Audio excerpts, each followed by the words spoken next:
برحال میوانه که میهجایه نزار موسا اندام دستیا سیاسیا پارتیا یکتیا کردستان سوری جویانا دیگلمه کاک نزار دماتا باش به ایدیاو تابلویه لروشاوای کردستان تیتا دیتن در انجام هرشال انقره ترکیه جرخانا سویل لروشاوا ویران دیکه زاروی تین کشتن جن تین کشتن برین دار دبن اوه چه گلو سلافوريز مخابن شخوا ولوا يعني بيشن شر وقف وتشتي كل سر دفري تشيد بن إيرو الكردستان السوري يعني شخو ما ترسيكي أعواد كن سر دفري وأوجو ما ترسيكي تشيد كن كو إيدي خلقك براستيجي بيزار بوا خلقك إيرو ما ترسي سر جيانا خود بيني خلقك إيدي نما أولية البيش ياخد بيني يعني أفجي كو أم گفتگو بكنو بين الزمان يعني تشتاكو تشيد بيد باوريان دا يعني تي خوستن کو د جماریک ایرو او کسی کو در دفره بکن دوی سیاسات خو وگرن دوی لوگره کش خوره چی بکن که ام چلو کارن به هفر وی دفره هنه ایرو اولوی که تیدا آوا بکن و خلق جی آری کار بی و تفگره سیاسی جی آری کار بی و پیکات دفره دجی تفده آری کار بکن و وی دفره هنه بپارزن يعني مخابن تشتا کو دبي بريفاجي بي تشتا هنيا يعني تنك وام بين زمان ايرو اب ايريش هنا براستي جي تشتا کو ام دبينن يعني نتنل سر بنجهن سربازي وبنجهن ام بيجن نفط وكي ديجي يعني دوكي دي جارنا خلق جي يعني ام بيجن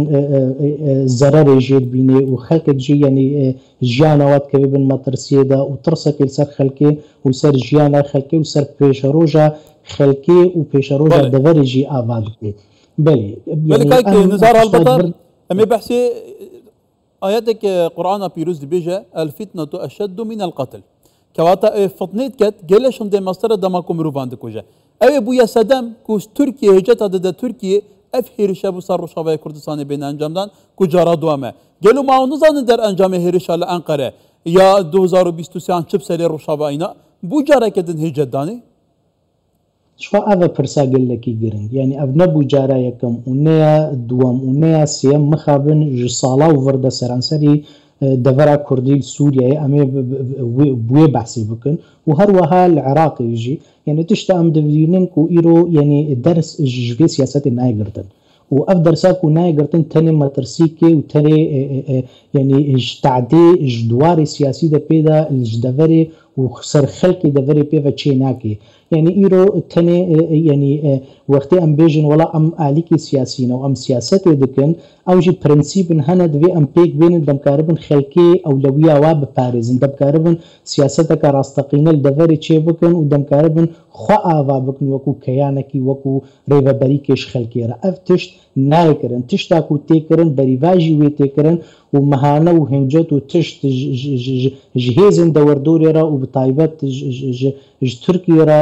تينا دانكو ام بيجن اف تشتي هنا بردوان بن وما ترسيكل سر خلقي ما تشيبكن يعني ايرو اف قوتنك قال لك يقرنقد في وري الزمان يعني تشتاكو تشيبوي وكو ام بيجن ايريشا كو الانقره تشيبوي شكو مخابن بلكي وقتك دهات وقتك كو هناكي بحساب سكن نو دكرج اشي تي تفلي بروسيجي وكو ديروكا كوي هي ام بين نوت و 3 نوت و 6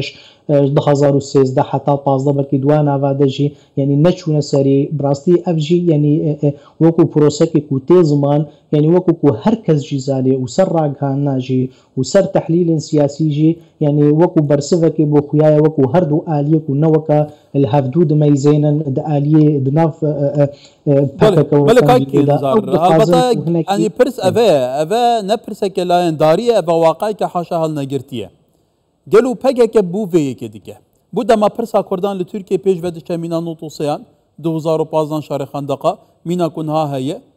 وان هرشان انجام داده بو توقیتای جدایه بو بریان ها انجام ندایه ده همان دمه دا او دزانه که ترکیه لهجته که گره روشا چا تبریه هف که توزان یجیک بردام تنازل بروژه ماسوریه دیگه اردوگان بردام هاول داده اسد ببینه همو جیوه که تگوتن سر حسابا کردن گواتا تو بخو کردی گلو تو بو هجته تی جیر خانات ویران و تارو مارکت توزانی جی جواکا نف دولتی لهبر کردان قلسه هر هایا و جنینه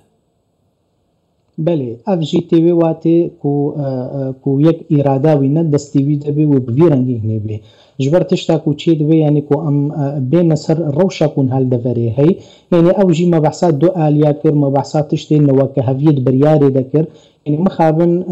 باندورا ناف دولتي لسر هيزي هيا اف هيزاكو ام بيجن ديرو كده كونها ام بين نظمان يعني باندورا لسر تشي كريا كو ايرو ام بيجن آلية تركي وهكا انسياتيفك تشتك هبي نزيقبونك وكونها يعني درابورا ودجي او قوتنك وبرينها هاتنا قوتن براتيا قلا براتيا ملطي كردو تركو وغيري واجي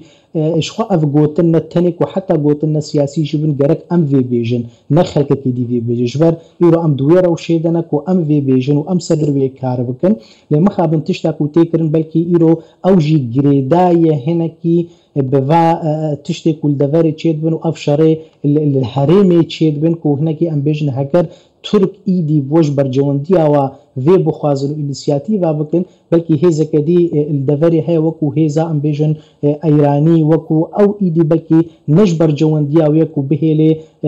افتشتهني بلكي بلزهر سري فباندورك خول سر آلية خدنا بكا كده بريفد بيدا ام هناكي يعني هناكي نهيلي افتشتهني ولو بساغلمي هري وهناكي اوجي بلكن سياسي جدستي بي ندر كيفن بله كاكي نظام البته بحث سياسته كو سياسته فرنسي بنم تزان يجيك لفي دفري بارا بتري فاكتوري هزي دخو دولة لدولة دخو يو